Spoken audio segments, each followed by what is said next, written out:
Consideri che di questi 12 mesi ne ho fatti 11 di fatto, però vengo qui con un altro piglio. Sono appena partito da Palazzo Ferrofini, mi sono occupato anche oggi delle attività del Consiglio regionale ed è giusto che ognuno faccia il suo e, come dico sempre io, non importa cosa devi fare, ma lo devi fare sempre alla grande. Cambio di ruolo per Luca Zaia nel suo primo Natale da presidente del Consiglio regionale Veneto, che a margine della conferenza natalizia del governatore Stefani ha parlato del bilancio. Non esiste una manovra finanziaria, un bilancio che non abbia frizioni, dove non ci sia ovviamente dibattito. L'importante è poi avere i numeri per approvare la finanziaria.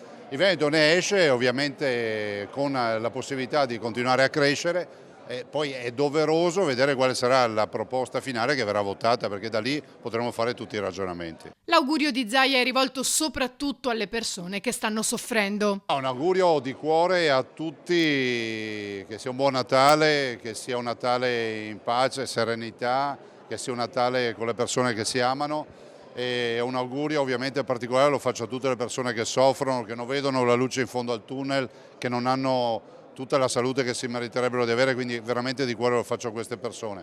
Poi auguro a tutti uno strepitoso 2026, augurandoci che il 2026 sia l'anno nel quale si parla di pace e non di guerra, perché abbiamo 60 focolai di guerra nel mondo e mentre noi magari festeggiamo Natale ci sono bimbi che muoiono in uno di questi 60 focolai di guerra.